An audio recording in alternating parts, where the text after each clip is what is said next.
के साथ आया हूँ। यह पार्ट 24 है। पार्ट 23 में हमने क्वेश्चन नंबर 95 तक सॉल्व किया था। आज क्वेश्चन नंबर 96 से मैं सॉल्व करूंगा। दो क्वेश्चन को हमने बोर्ड पर लिख लिया है। यहाँ देखिए 96 है और ये 97 है। इसमें एनटीएससी ओलंपियाड लेवल का हॉट क्वेश्चंस मतलब high order thinking skill questions को हम सॉल्व करेंगे। तो आइए क्वेश्चन नंबर 96 को अब पढ़ते हैं।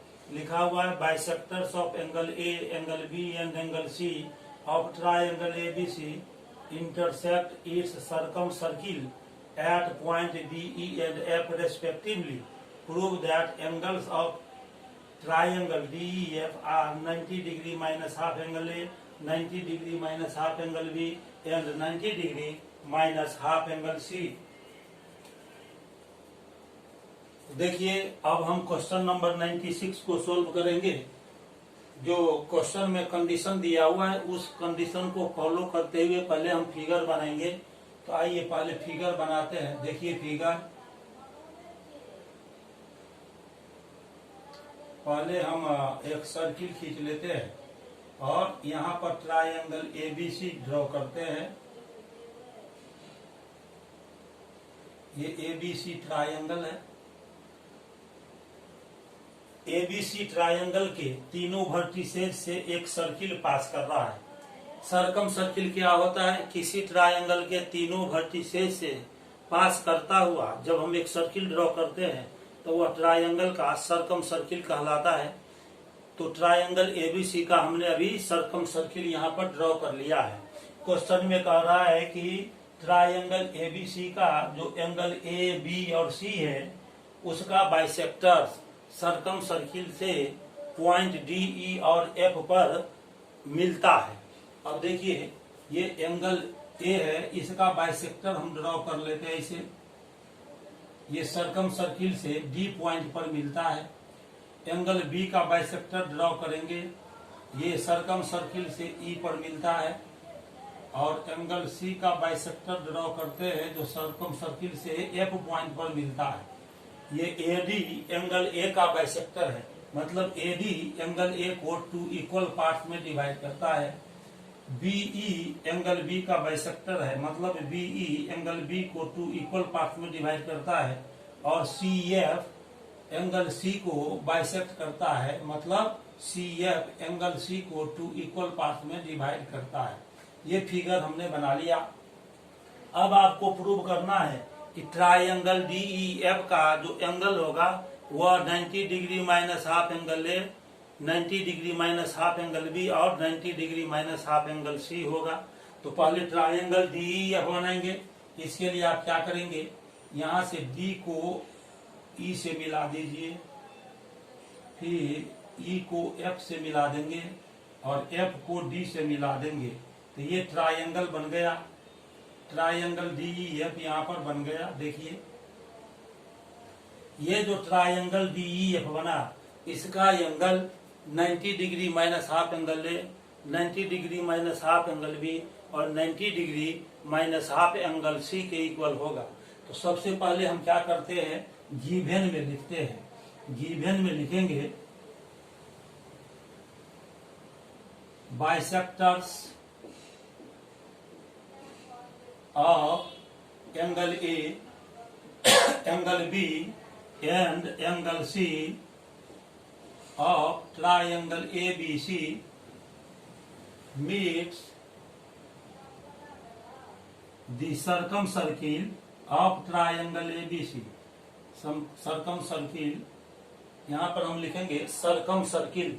सर्कम सर्किल से मिलता है दी पर बाइसेक्टर्स मीट्स दी सर्कम सर्किल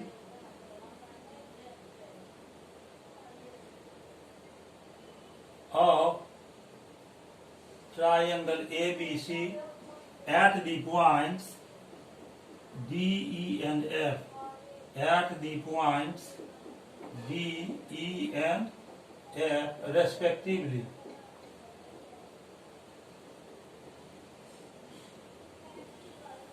आपको ये प्रूव करना है कि ट्रायंगल डीईएफ का जो एंगल्स है वो 90 degree minus half angle A, 90 degree minus half angle B और 90 degree minus half angle C होगा। तो यहाँ पर लिखेंगे टू प्रूव में क्या आपको प्रूव करना है उसको लिखेंगे।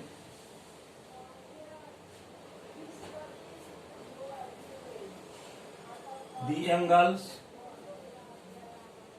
of triangle DEF are 90 degree minus half angle A, 90 degree minus half angle B and 90 degree minus half angle C। ये प्रूव करना है। अब इसको प्रूव करते हैं। देखिए अब प्रूफ में चलेंगे। आप जानते हैं थ्योरम आपने पढ़ा है, the angles in the same segment of the circle are equal, ये क्लास 9 में है। Angles in the same segment of the circle are equal. Angles in the same segment of the circle किसे कहते हैं? Same arc के द्वारा same side में circle पर जो एंगल बनता है उसको angles in the same segment of the circle कहते हैं। यहाँ पर फिगर में देखिए ये एएफ आर्क है, ये एएफ आर्क है। ए से आप ऐसे आते हैं और एफ से आते हैं तो यहाँ पर ये एंगल बनता है। और इसी एएफ आर्क से फिर नीचे की तरफ आइए, ए से यहाँ पर आ रहे हैं और एफ से यहाँ पर आ रहे हैं तो ये दोनों angles in the same segment of the circle कहलाएगा, क्योंकि ये एंगल ए डी एफ और एंगल ए सी एफ ये दोनों सेम आर्क ए एफ से बन रहा है। सेम आर्क ए एफ से दो एंगल बन रहा है सर्किल पर। ये है एंगल ए सी एफ और एंगल ए डी एफ। तो ये दोनों एंगल, ये एंगल और ये एंगल, ये दोनों angles in the same segment of the circle हुआ, इसीलिए दोनों इक्वल होगा। तो लिखेंगे हम angle A D F, angle A D F is equal to angle A C F. Reason क्या हो गया? आप रीजन क्या लिखेंगे? ये देखिए हम यहाँ पर लिख रहे हैं since the angles in the same segment of the circle are equal. Angles in the same segment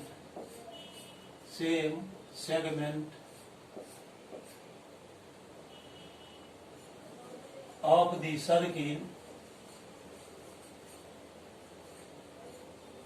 पहले थ्योरम को लिख देंगे, ऑफ द सर्किल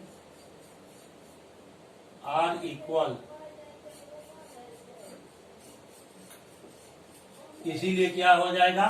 एंगल देखिए यहाँ फिगर में, एंगल ए डी एफ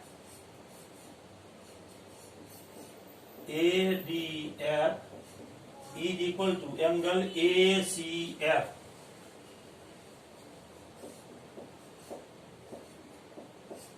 इसको फर्स्ट मान लेंगे। ये दोनों है angle in the same segment of the circle. Angles in the same segment of the circle, same segment of the circle. अब इसी तरह से हम क्या करेंगे? यहाँ पर देखिए ये आर्क ए ई है, ए से आप नीचे की ओर आइए और ई से नीचे की ओर आइए तो आपको कौन सा एंगल मिलेगा? ए डी ई एंगल मिलेगा, एंगल ए डी ई। और इसी आर्क ए ई से आप ए से फिर नीचे की ओर आइए और ई से नीचे की ओर आइए तो मिल जाएगा एंगल ए बी ई। तो एंगल ए डी ई और एंगल ए बी ई ये दोनों एंगल इक्वल हो जाएगा।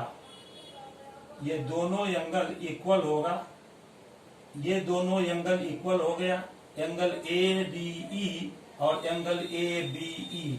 तो हम लिखेंगे एंगल ए डी ई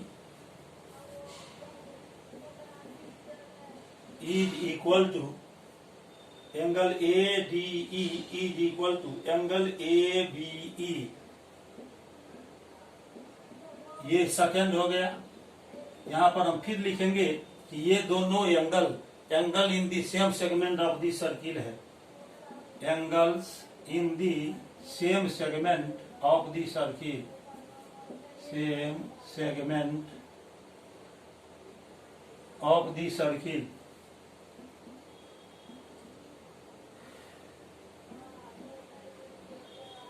ये हो गया। इस दोनों एंगल को आप ऐड कर देंगे।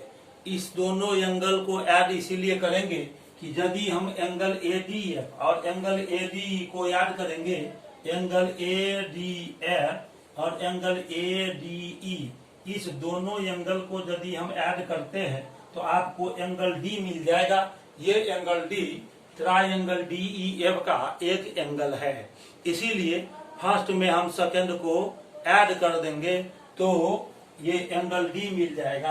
अब फर्स्ट और सेकंड को ऐड कर देंगे तो लिखेंगे adding first and second, adding first and second we get, first में सेकंड को ऐड कर दीजिए तो ये हो जाएगा एंगल ADF और plus angle ADE is equal to angle ACF और प्लस एंगल ABE। फर्स्ट में हमने सेकंड को ऐड कर दिया। अब ADF और ADE, यहाँ पर ध्यान दीजिए, ADE और ADF, इस दोनों को यदि हम ऐड करते हैं, एंगल ADF को और एंगल ADE को, तो ये एंगल D मिल जाएगा। तो इसके जगह पर हम लिख सकते हैं angle D is equal to, अब देखिए ACF, ये जो एंगल है एंगल ACF, वो एंगल C का आधा होगा, क्योंकि ये CF एंगल C को बाइसेक्ट करता है। CF एंगल C को बाइसेक्ट करता है, इसीलिए एंगल ACF एंगल C का आधा होगा। तो ACF के जगह पर लिखेंगे एंगल C/2 प्लस, अब देखिए एंगल ABE, यहाँ पर देखिए ये BE एंगल B को बाइसेक्ट करता है, इसीलिए एंगल ABE एंगल B का हाफ हो जाएगा प्लस एंगल B/2। यहाँ रीजन लिखना पड़ेगा, सिंस ये CF बाइसेक्ट एंगल C, इसीलिए ये एंगल ACF ये हो जाएगा एंगल C/2। और यहां से देखिए ये BE बाइसेक्ट करता है एंगल B को, BE bisect angle B। Therefore ये जो हमने एंगल निकाला है ABE, ये एंगल B का आधा हो जाएगा, इसीलिए angle ABE is equal to angle B/2। ये रीजन हो गया। अब इसको आप आगे बढ़ाइए तो angle D is equal to 2 का LCM 2 ही हो जाएगा। यहाँ 2 और 2 का LCM 2 हो जाएगा। 2 को 2 से डिवाइड करेंगे तो 1 आएगा। एंगल C में 1 से मल्टीप्लाई करेंगे एंगल C प्लस, फिर 2 को 2 से डिवाइड करेंगे 1, एंगल B में 1 से इंटू करेंगे तो हो जाएगा एंगल B। तो angle D is equal to angle C plus angle B हमने लिख दिया। अब प्रोसेस को आगे बढ़ाते हैं। आइए अब देखिए प्रोसेस को हम आगे बढ़ाएंगे। तो अब आगे चलिए।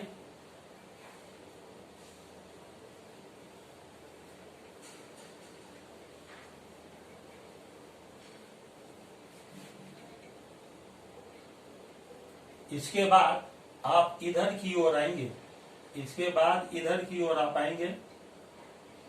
अब हम इसको लिख सकते हैं angle D is equal to, और angle B plus angle C का वैल्यू निकालना है।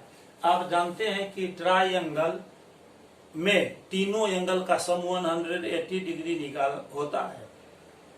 तो यदि दो एंगल का सम निकालना हो तो 180 डिग्री में से थर्ड एंगल को माइनस करना पड़ेगा।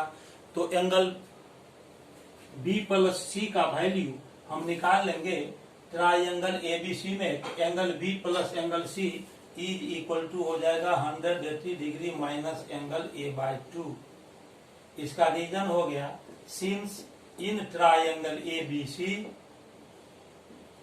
Angle B plus angle C is equal to 180 degree minus angle A. ये रीजन हो गया। अब इसको हम लिख सकते हैं angle D is equal to, अब देखिए 180 degree minus angle A by 2 है, पूरा के बाई में 2 आया, तो इसको आप पार्ट वाइज करके लिख सकते हैं। पहले लिख लेंगे 180 डिग्री बाई 2 और माइनस तब लिखेंगे एंगल ए बाई 2। तो इसको हम लिख सकते हैं 180 डिग्री बाई 2 और माइनस एंगल ए बाई 2। यहाँ से इसको कट कर दीजिए तो ये आ जाएगा 90 डिग्री। तो इस तरह से angle D is equal to हो जाएगा 90 डिग्री माइनस, यहाँ पर देखिए हाफ एंगल ए। यहाँ पर एंगल डी का हम वैल्यू निकाल चुके हैं, तो इसको आप मान लीजिए थर्ड, इसको थर्ड मान लेंगे। अब इसी तरह से हमको देखना है कि एंगल बी आपको निकालना है, ये बी नहीं, यहाँ पर एंगल ई निकालना है। तो एंगल ई निकालेंगे तो ये आर्क देखिए, ये बी एफ आर्क है, यहाँ से यहाँ तक बी एफ आर्क है। बी एफ आर्क से एंगल बनता है सरकमफेरेंस पर बी ई एफ, ये बी ई एफ एंगल बनता है। यहाँ पर देखिए ये एंगल बन रहा है, ये बी ई एफ है, और फिर बी से चलते हैं और एफ से चलते हैं तो सरकमफेरेंस पर बी सी एफ बनता है। तो ये दोनों एंगल भी सेम सेगमेंट का एंगल हुआ। तो लिखेंगे angle A B E, angle A B E is equal to angle, angle यहाँ पर क्या लेंगे ए बी ई, ए बी ई लेंगे, एंगल बी निकालना है, एंगल ए बी ई। तो ये आर्क ए ई से बनता है, आर्क ए ई से, यहाँ देखिए ये जो आर्क है ए ई, इस दोनों आर्क का जो दोनों एंड पॉइंट है वहां से ऐसे चलते हैं तो ये आपको यहाँ पर एंगल बनता है। तो ये एंगल इसके इक्वल हुआ। यहाँ पर हमको ट्राइंगल डी एफ का एंगल निकालना है, तो ट्राइंगल डी एफ में हमने डी निकाल लिया। अभी बताए हैं कि ये जो ए एफ आर्क है, इस ए एफ आर्क से यहाँ पर ये आपको कौन सा एंगल निकालना है, अभी ई निकालना है। तो यहाँ बी एफ आर्क लीजिए, बी एफ आर्क आपको एंगल ई निकालना है, तो बी एफ आर्क लीजिए। तो ऐसे ये चलिए, तो एंगल बी ई एफ यहाँ पर लिखना पड़ेगा, angle B E F, angle B E F is equal to, ये किसके इक्वल होगा, तो बी एफ आर्क से देखिए ऐसे आते हैं तो ये एंगल बनेगा, एंगल बी सी एफ, ये हो गया फोर्थ, इसको फोर्थ मान लेंगे।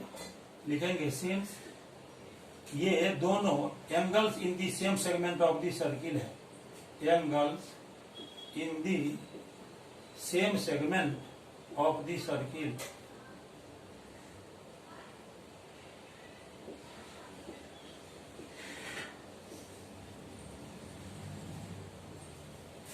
ये हो गया।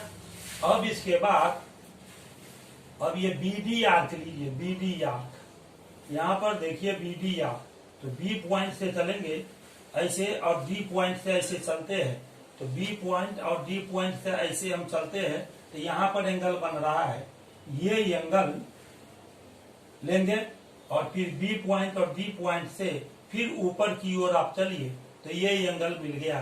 तो ये दोनों एंगल भी angles in the same segment of the circle हुआ, इसलिए वो इक्वल हो जाएगा। तो लिखेंगे एंगल डी ई बी या B E D, angle B E D is equal to angle BAC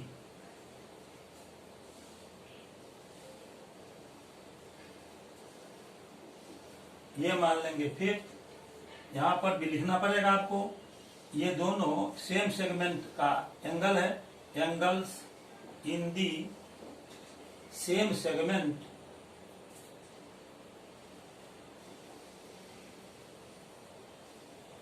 of the circle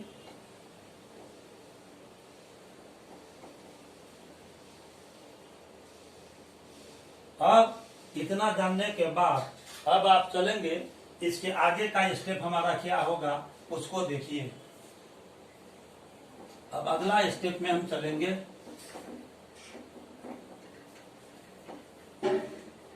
अपना ध्यान बोर्ड पर बनाए रखिए।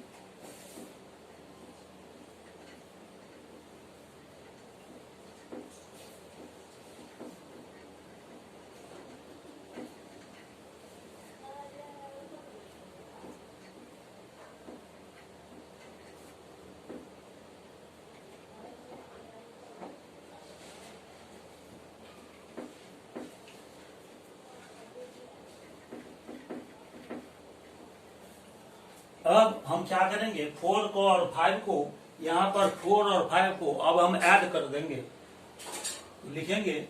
इसके बाद का प्रोसेस आपको इधर चल रहा है। अब हम दाहिने साइड की ओर आ रहे हैं। एडिंग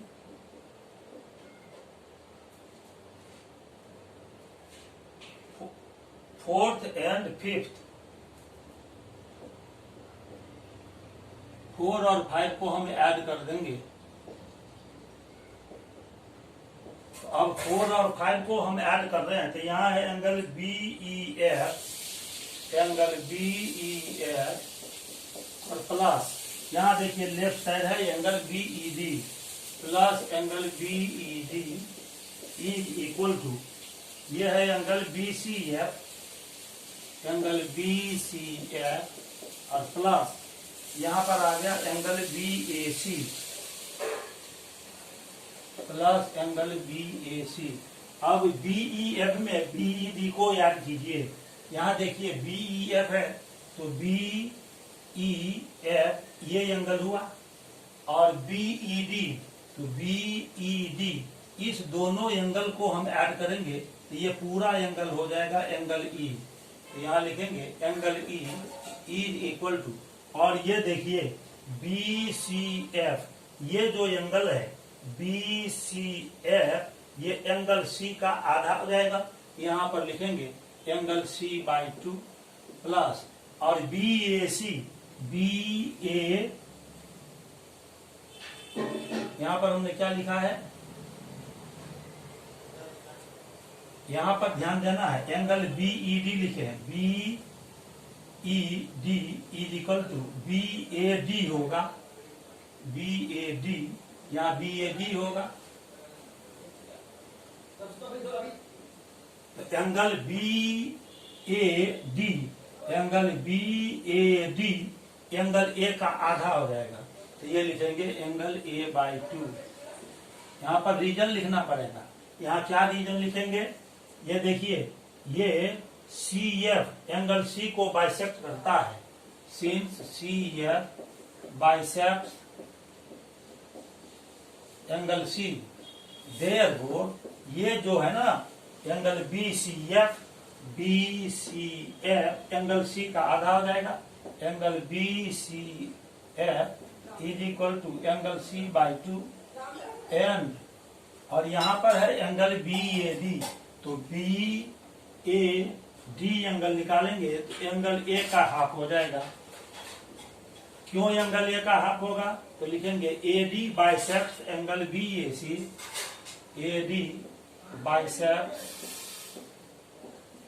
एंगल BAC, या सिर्फ एंगल A लिख सकते हैं, angle A, therefore angle BAD ये हो जाएगा हाफ, किसका, एंगल A का, एंगल A/2। अब इसको आगे बढ़ाएंगे तो angle E is equal to, ये हो जाएगा angle C plus angle A/2। अब angle E is equal to, और ट्रायंगल एबीसी में angle A plus angle C निकालेंगे तो हो जाएगा 180 डिग्री माइनस एंगल बी। तो ए प्लस सी के जगह पर हम लिखेंगे 180 degree minus angle B by 2। यहाँ रीजन लिखेंगे, since in triangle A B सी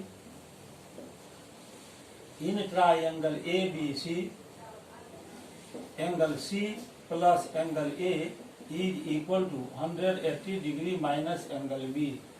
अब इसको पार्ट वाइज आपको लिख लेना है, पार्ट वाइज लिखेंगे तो angle E is equal to 180 degree by 2 और माइनस एंगल बी बाई 2। तो angle E is equal to लिखेंगे 90 degree minus angle B by 2। यहाँ पर देखिए, इसको हमने फिफ्थ माना है, इसको सिक्स्थ मान लेंगे। अब इसके बाद देखिए, किसी भी ट्रायंगल में तीनों एंगल का सम 180 डिग्री होता है। इसीलिए यदि ट्रायंगल का आपको एक एंगल निकालना है तो बाकी दो एंगल को ऐड करके 180 में माइनस करेंगे तो इस ट्रायंगल में चलेंगे। इन ट्रायंगल DEF, ये जो DEF ट्रायंगल है उसमें चलेंगे। इन ट्रायंगल DEF में चलेंगे। अब यहाँ एक बात आपको देखना है, एंगल डी हमने वैल्यू फाइंड कर लिया है, एंगल ई भी हमने निकाल लिया है। अब हमको एंगल एफ फाइंड करना है, तो एंगल एफ फाइंड करेंगे।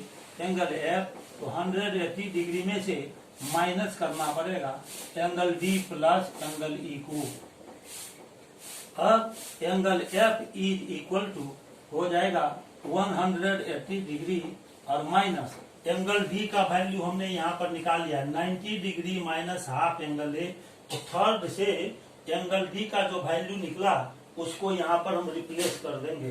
तो यहाँ कर्ली ब्रैकेट आपको लेना पड़ेगा। ये हो गया 90 degree minus half angle A plus, और एंगल ई है तो एंगल ई का वैल्यू हमने फाइंड किया 90 degree minus half angle B. तो यहाँ लिख देंगे 90 degree minus half angle B. अब आगे बढ़ना है। अब देखिए, क्वेश्चन नंबर 96 को हमने यहाँ पर बोर्ड पर लिख लिया है, 97 यहाँ पर है। अब इसके बाद हम फिर आगे की ओर चलेंगे। आगे की ओर हम जब चलते हैं तो इसके बाद फिर यहाँ पर हम सॉल्व करते हैं। अभी इस क्वेश्चन को हम मिटा रहे हैं, फिर से हम दोबारा क्वेश्चन नंबर 97 लिखेंगे। तो आइए इसके आगे का प्रोसेस हम देखते हैं। आगे का प्रोसेस इसका क्या होगा ये देखिए।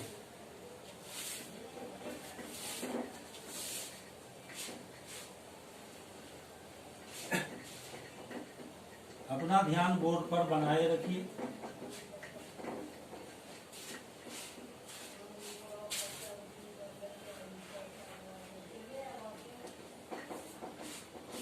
अब ये क्वेश्चन का सॉल्यूशन अब लगभग एंड की ओर अग्रसर हो गया है।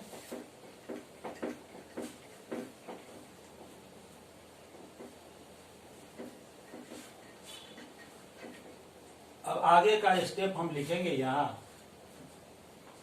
ये देखिए आगे का step, angle F is equal to, angle F is equal to, इसके बाद इधर की ओर आएंगे, ये 180 डिग्री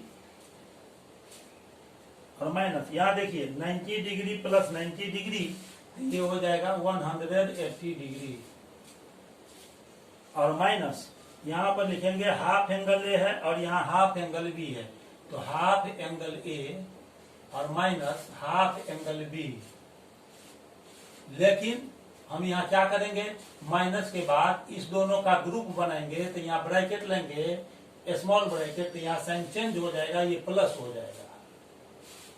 इस तरह से हम लिख सकते हैं angle F is equal to 180 degree minus 180 degree, और ये जो साइन है ना ये प्लस हो जाएगा, ये साइन प्लस हो जाएगा, तो यहाँ पर लिखेंगे plus half angle A plus half angle B.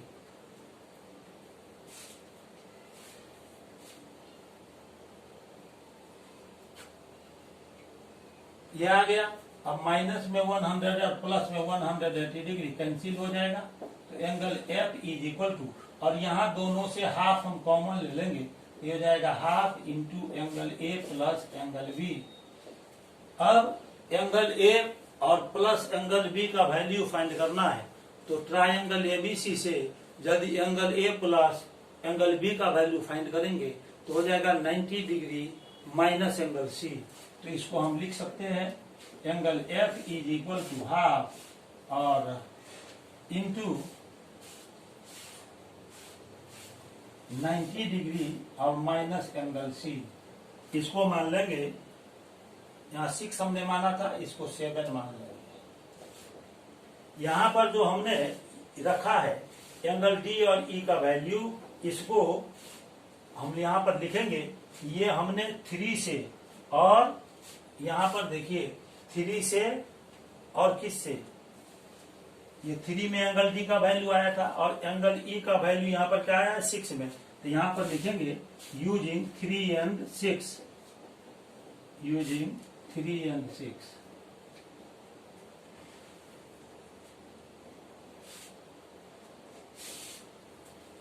अब ये आ गया, तो इस तरह से यहां पर रीजन भी लिखना पड़ेगा आपको कि इन ट्रायंगल ए बी सी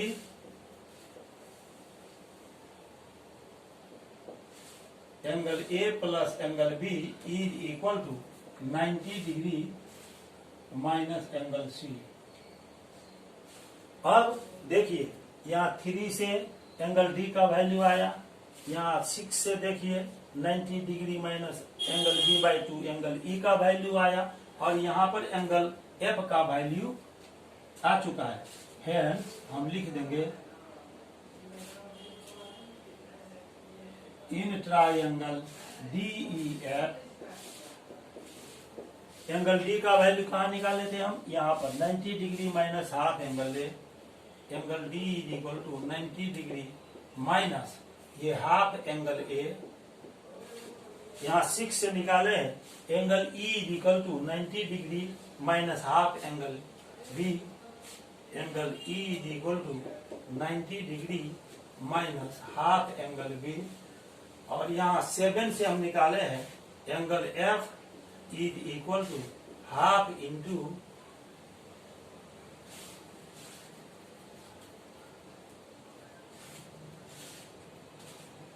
यहाँ पर देखिए, यहाँ पर करेक्शन होगा, angle A plus angle B लिखेंगे तो यहाँ हो जाएगा 180 degree minus 180 degree minus angle सी।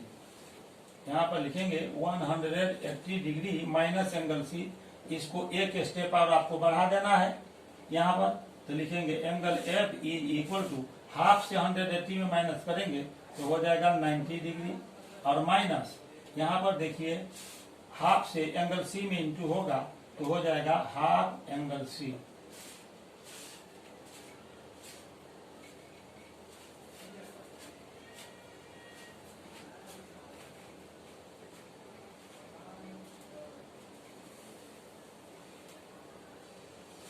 ये हो गया 7। रीजन में लिखना है आपको इन ट्रायंगल ए बी सी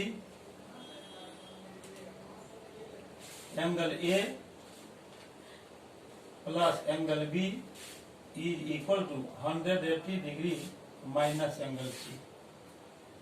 तो यहाँ पर एंगल एफ का वैल्यू निकाला हमने 90 डिग्री माइनस हाफ एंगल सी।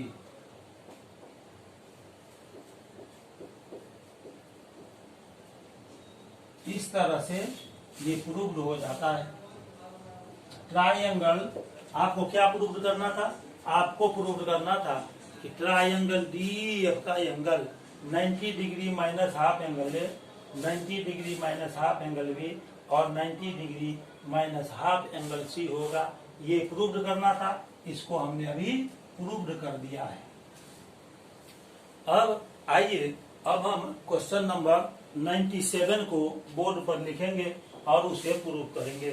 क्वेश्चन नंबर 97 राइट साइड लिखा हुआ था, स्पेस के अभाव में हमने क्वेश्चन नंबर 97 को डिलीट कर दिया है। अब दोबारा अब हम क्वेश्चन नंबर 97 को बोर्ड पर लिखेंगे और उसे फिर सॉल्व करेंगे। तो आइए क्वेश्चन नंबर हम 97 बोर्ड पर लिख रहे हैं। Question number 97।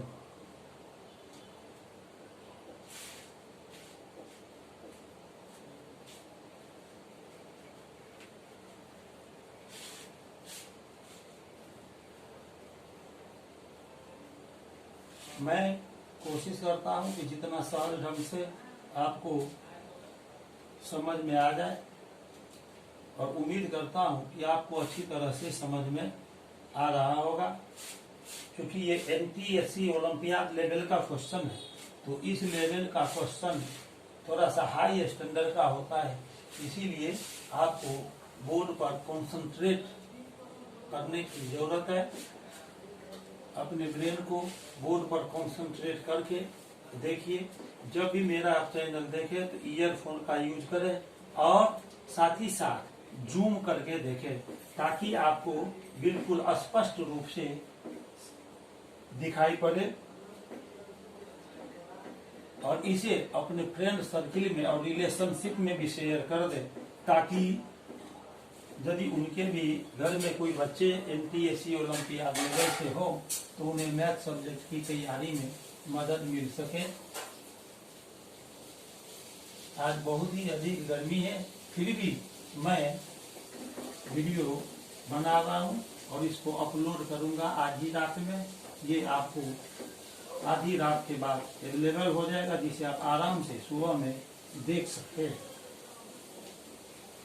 अब देखिए क्वेश्चन नंबर 97 अब हम बोर्ड पर लिख रहे हैं। क्वेश्चन नंबर 97 देखिए क्या है। क्वेश्चन नंबर 97 में है 150 workers 150 workers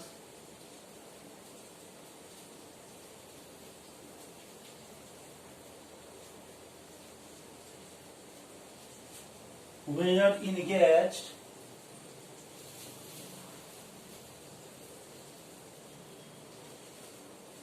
to finish a piece of work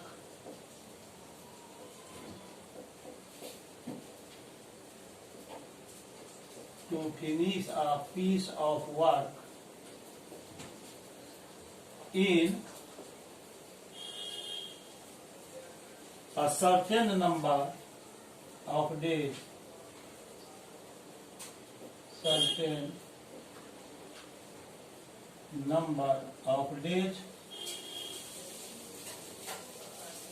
Four workers dropped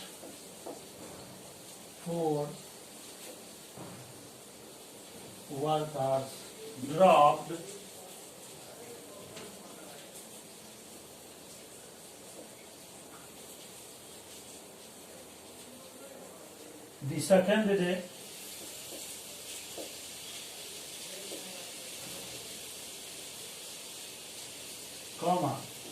Four were dropped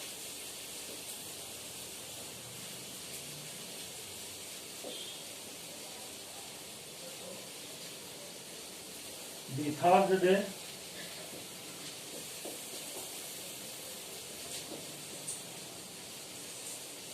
And so on. It takes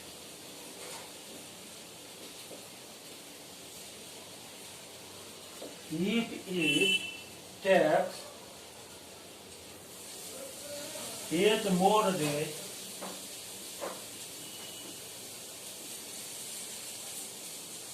to finish the work.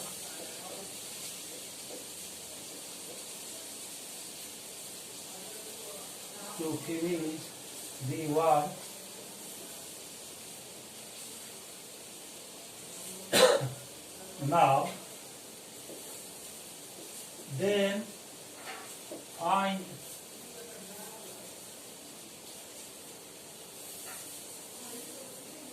the number of days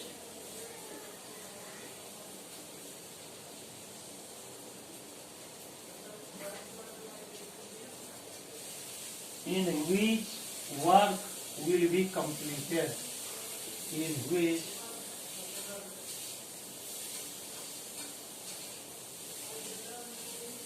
The work will be completed.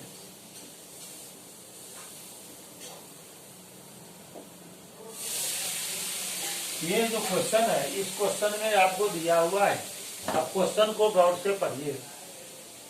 Question में जो condition दिया हुआ है उस condition को आप गौर से पढ़ेंगे और इसे समझने का कोशिश करेंगे। ये देखिए 150 वर्कर्स, ये यहाँ पर 150 वर्कर्स है। 150 workers were engaged to finish a piece of work in a certain number of days. 150 workers को कुछ निश्चित दिनों में काम को समाप्त करने के लिए रखा गया था। 4 workers drop the second day, दूसरे दिन 4 वर्कर को हटा दिया गया, ड्रॉप कर दिया गया। 4 worker were dropped in the third day, तीसरे दिन भी 4 वर्कर को ड्रॉप कर दिया गया। यानी पहला दिन को छोड़कर दूसरा दिन, तीसरा दिन, चौथा दिन, पांचवा दिन, फर्स्ट डे को छोड़कर, मतलब एक दिन के बाद से हर रोज 4 वर्कर ड्रॉप कर दिया जाता है। यदि ऐसा करते हैं तो पहले जितना दिन में काम समाप्त होता उससे कितना दिन ज्यादा लग जाता है, यहाँ देखिए 8 डेज ज्यादा लग जाता है। आप ध्यान से फिर से एक बार मैं क्वेश्चन रिपीट कर रहा हूं। 150 वर्कर्स को निश्चित दिन में काम को समाप्त करने के लिए रखा गया था, लेकिन पहला दिन छोड़कर दूसरे, तीसरे, चौथे, पांचवें इस तरह से हर दिन 4 वर्कर को ड्रॉप कर दिया गया। तो काम पहले से 8 दिनों में, 8 ज्यादा दिनों में समाप्त होता है। तो आपको बताना है कि काम कितने दिनों में समाप्त हुआ। अब देखिए यहाँ पर इसको हम सॉल्व करते हैं। सॉल्यूशन इसका देखिए, मान लेंगे let 150 workers were engaged to finish the work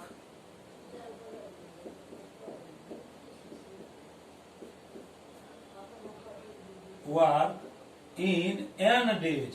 मान लीजिए कि 150 वर्कर्स को जो रखा गया था फिक्स्ड टाइम में काम को खत्म करने के लिए, वो फिक्स्ड टाइम हम n डेज मान लेते हैं।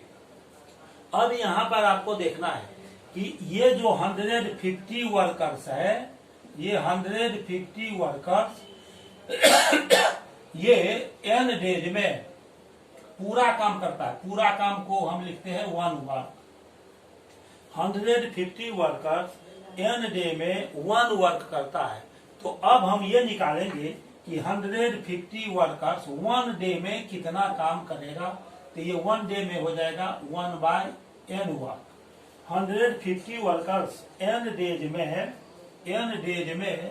1 वर्क करता है। तो ये 150 वर्कर्स 1 डे में कितना काम करेगा, तो 1 डे में कम काम करेगा, इसीलिए आ जाएगा 1/n।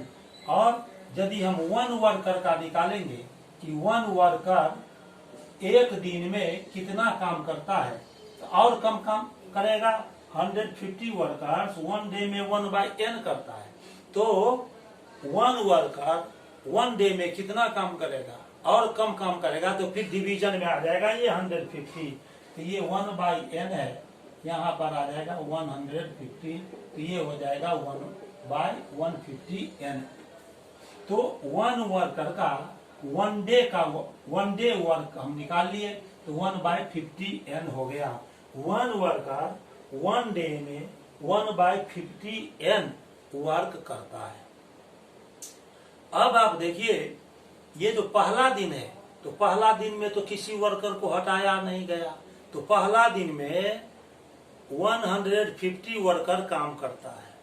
तो एक दिन जो है सबसे शुरू का दिन, पहला दिन, उसमें आपको 150 वर्कर, एक यहाँ पर पहले दिन में 150 वर्कर रहता है। एक दिन के लिए 150 वर्कर रहता है, तो 150 वर्कर एक दिन में कितना काम करेगा 1/n। तो हमें ये मालूम हो गया कि 150 वर्कर पहला दिन 1/n वर्क करेगा, ये हम मान लेते हैं।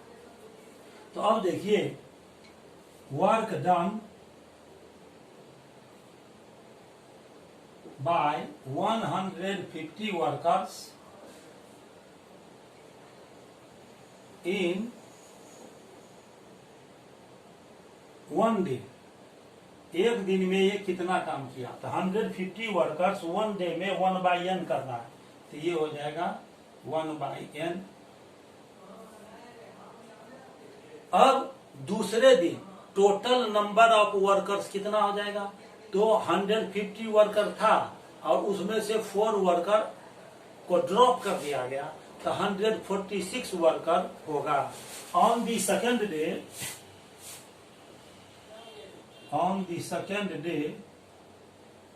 150 minus 4, that is 146 workers do the work। अब ये जो दूसरा दिन, सिर्फ दूसरा दिन एक दिन के लिए 146 वर्कर काम करता है। तो यहाँ देखिए 1 वर्कर 1 डे में 100, यहाँ पर 1 वर्कर 1 डे में 1/150n वर्क करता है। तो आपको 146 वर्कर के लिए निकालना पड़ेगा कि एक दिन में कितना वर्क करेगा। तो इसमें 146 से इंटू करेंगे तो ये हो जाएगा work done by 146 workers in the second day. क्या यहाँ पर ऑन लिखिए, ऑन द सेकेंड डे। एक दिन तक काम किया कितना वर्कर? दूसरा दिन सिर्फ 146 वर्कर काम करेगा एक दिन के लिए। तो 150n में 146 से इंटू कर देंगे, ये आ जाएगा 146/150n। इसी तरह से ऑन दी थर्ड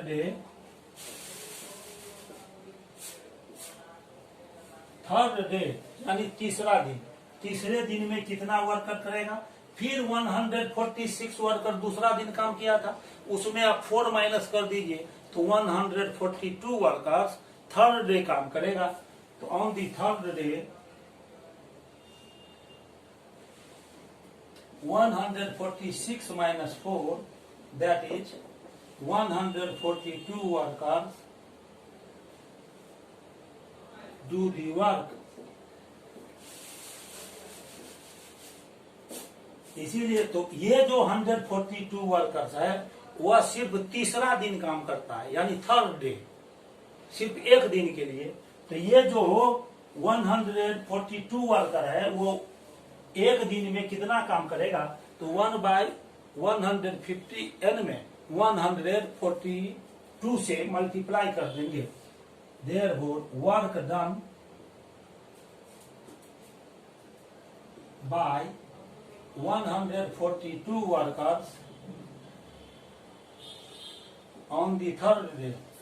तीसरा दिन कितना काम करेगा सो देखिए, ये हो जाएगा 142 into 1/150n is equal to 142/150n।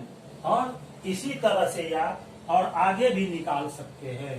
तो ये जो सेकंड केस है जिसमें 4 वर्कर हर दिन ड्रॉप किया जाता है, तो उस केस में पहला दिन, दूसरा दिन, तीसरा दिन, चौथा दिन ऐसे करके हम यदि निकालेंगे कि एक एक दिन में कितना कितना काम हो गया, तो आपको ये मालूम हो जाएगा कि टोटल 1 डे वर्क कितना हुआ। नाउ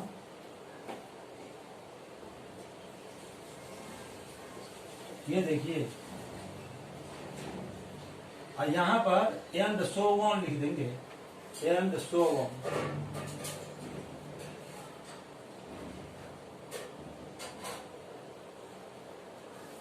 अब ये जो पहला दिन कितना काम हुआ, पहला दिन काम हुआ 1/n। दूसरा दिन कितना काम हुआ ये देखिए, तो 146/150n प्लस तीसरा दिन कितना काम हुआ 142/150n। इसी तरह से आप चलते जाएंगे। तो इस तरह से यदि हम चलते जाते हैं तो कितना टर्म तक आपको चलना पड़ेगा। पहले n डे में वर्क होता था, अब 8 डेज ज्यादा लग रहा है। तो 8 डेज जब ज्यादा लगेगा तो पहले n डे था, अब उससे 8 डेज ज्यादा लग रहा है, तो ये 8n + 8 डेज तक चलेगा। 2n + 8 terms. समझ गए? ये पहला दिन, दूसरा दिन, तीसरा दिन, ऐसे। चूंकि सेकंड केस में n + 8 डेज लगता है, तो n + 8 डेज तक चलेगा। तो एक एक दिन का यदि हम पूरा काम निकालेंगे और सबको ऐड कर देंगे तो टोटल वर्क निकाल जाएगा। टोटल वर्क को हम कह सकते हैं होल वर्क। ये होल वर्क हो जाएगा, और होल वर्क को हम 1 मानते हैं।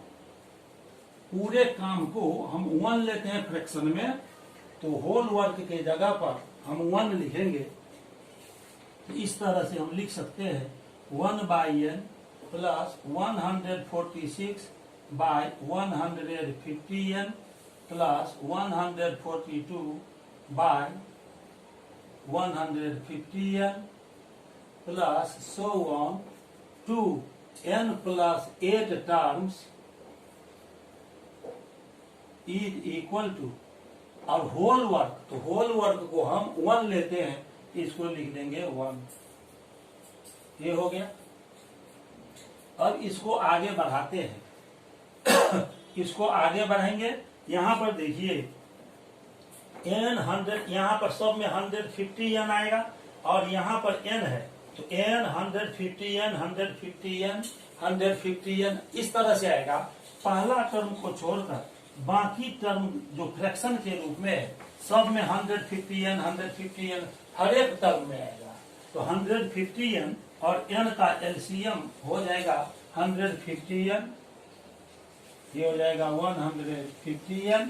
अब n से, इस n से 150n को डिवाइड करेंगे तो n कैंसिल हो जाएगा, ये n और ये n कैंसिल हो गया, 150 बचेगा, 1 में मल्टीप्लाई करेंगे तो ये हो जाएगा 150 प्लस।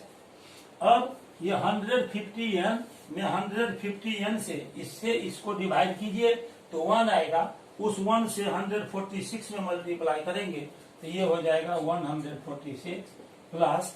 फिर इस 150n में इस 150n से डिवाइड करेंगे तो 1 आएगा, तो 142 में 1 से मल्टीप्लाई करेंगे plus 142 plus so on to n + 8 terms. ये इज इक्वल टू हो गया 1। अब इसके बाद हम क्रॉस मल्टीप्लाई कर लेंगे, ये हो जाएगा 150 plus 146 plus 142 plus so on to n + 8 terms is equal to 1 में 150n से मल्टीप्लाई करेंगे तो ये हो जाएगा 150n। अब आप यहाँ पर देखिए, यहाँ पर ये 150 प्लस 146 प्लस 142 ये सब जो दिया हुआ है ना, तो इसका जितना भी टर्म है, first term, second term, third term, ये सब एपी में है। और एपी में आप जानते हैं कि एपी में सम ऑफ n टर्म्स का फॉर्मूला आप जानते हैं कि n/2 × 2a plus n - 1 × b। यहाँ पर देखिए total number of terms n + 8 है, तो n + 8/2 ले लेंगे इंटू 2, और a के जगह पर लिखेंगे 150। 2a होता है तो a के जगह पर 150 और प्लस n - 1 तो यहाँ पर देखिए n+8 है, इसमें से -1 कर देंगे और इंटू डी। तो डी के लिए हम यहाँ पर वैल्यू फाइंड करेंगे। तो 146 में से 150 माइनस कीजिए तो -4 आ जाएगा। तो यहाँ लिखेंगे -4 इज इक्वल टू 150n। आप जानते हैं सिंस फॉर एन एपी के लिए आप जानते हैं कि Sn इज इक्वल टू होता है n/2 into 2a plus n-1 into D. AP में फर्स्ट n टर्म के सम के लिए फॉर्मूला है और यहाँ n के जगह पर n+8 हमने रख दिया। 2a तो 2 लिख दिए और फर्स्ट टर्म a यहाँ पर 150 है और d कितना है कॉमन डिफरेंस, यहाँ पर कॉमन डिफरेंस -4 है। हर एक अगले टर्म से पिछला टर्म को माइनस करेंगे तो -4 आएगा, वो कॉमन डिफरेंस हो जाएगा। तो लिखेंगे है यार a is equal to 150 and d is equal to -4। अब इसको हम लिख सकते हैं n+8/2 और यहाँ पर देखिए 150 को 2 से इंटू कीजिए तो ये आ जाएगा 300 और n+8 में से 1 माइनस हो जाएगा तो 8 - 1 7 हो गया plus n+7 into -4 is equal to 150n। अब ये आ जाएगा n+8/2 और 300, यहाँ पर हम स्मॉल ब्रैकेट लेंगे और प्लस माइनस माइनस हो जाएगा 4 और इससे n में इंटू कीजिए तो 4n और माइनस यहाँ आया इसलिए साइन चेंज हो जाएगा -28 इज इक्वल टू 150n। अब आगे का प्रोसेस हम अप्लाई करेंगे। तो आइए देखिए अब आगे कौन सा प्रोसेस चलने वाला है, आगे का स्टेप क्या होगा। अब इसको आगे बढ़ा रहे हैं।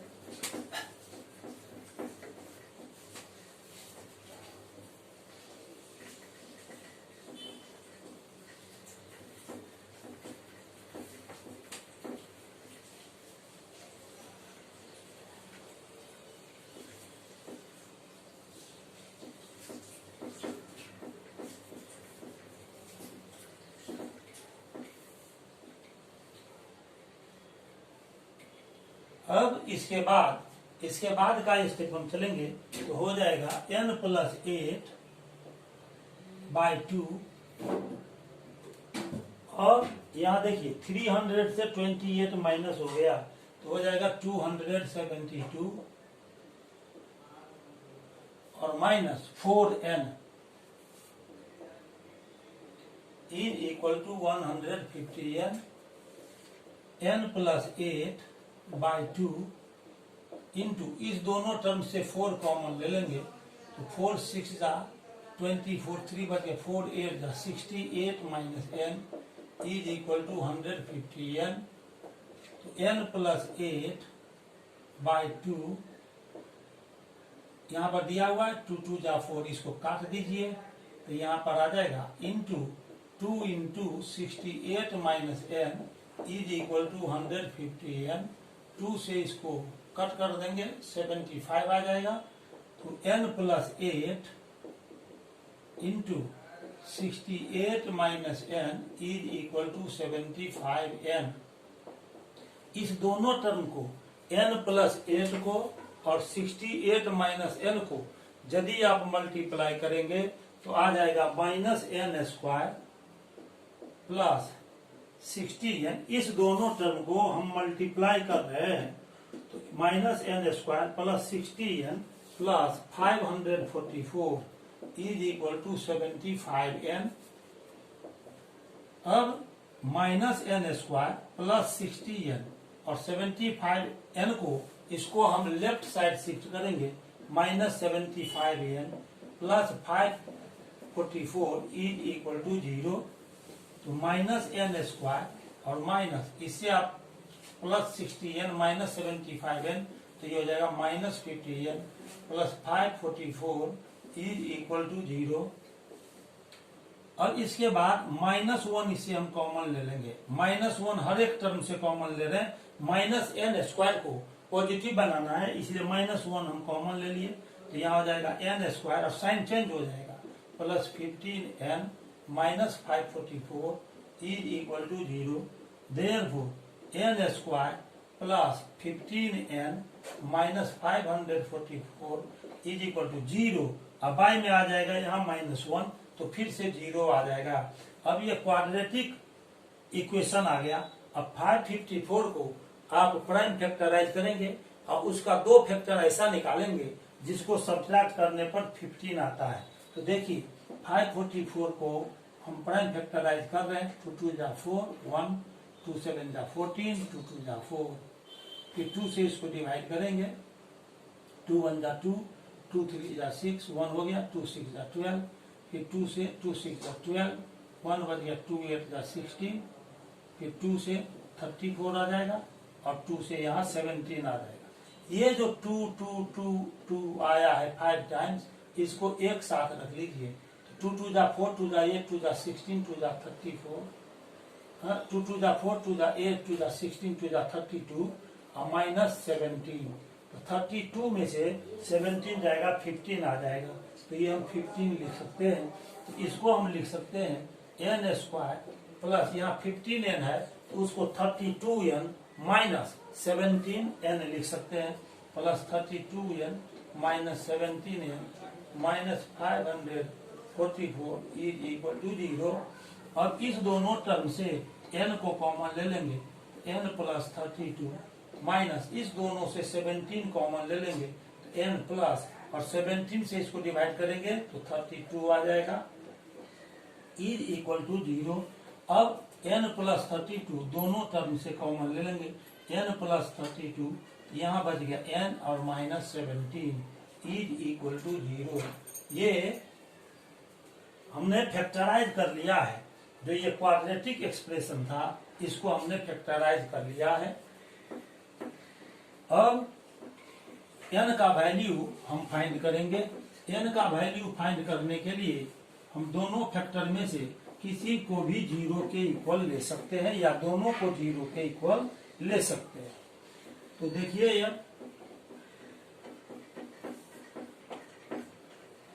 यहाँ पर हम लिख सकते हैं, ये देखिए इस दोनों फैक्टर का प्रोडक्ट 0 है, तो या तो फर्स्ट फैक्टर 0 होगा नहीं तो सेकंड फैक्टर 0 होगा।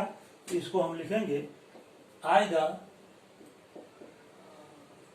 n माइनस नहीं, यहाँ पर क्या है n plus 32 is equal to 0 और n minus 17 is equal to 0। तो यहाँ से n का वैल्यू निकालेंगे तो ये हो जाएगा 0 माइनस 32 और यहाँ से n का वैल्यू निकालेंगे तो 0 प्लस 17, तो n is equal to minus 32 comma 17। n क्या था? n था नंबर ऑफ डेज, तो नंबर ऑफ डेज नेगेटिव नहीं हो सकता है, इसीलिए इसको निगलेक्ट कर देंगे। Since the number of days can not be negative, ये नेगेटिव नहीं हो सकता है, therefore neglecting n is equal to minus 32। n negative है, इसको नेग्लेक्ट करेंगे तो n इज इक्वल टू 17 बचेगा, तो n is equal to 17 is acceptable. ठीक है, तो n का वैल्यू हमने 17 निकाला। लेकिन आपको कहता है इस क्वेश्चन में कि हर रोज फर्स्ट रोज के बाद हर रोज 4 वर्कर्स को ड्रॉप कर देते तो 8 दिन ज्यादा लगता है वर्क को होने में। तो पूछ रहा है कि काम कितना दिन में कंप्लीट हो जाएगा। तो लिखेंगे the number of days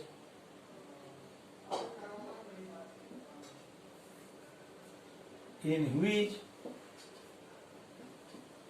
the work will be completed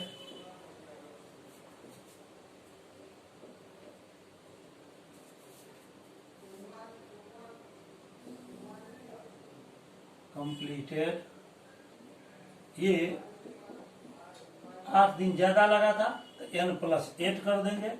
n का वैल्यू 17 है, 17 प्लस 8 इज इक्वल टू 25।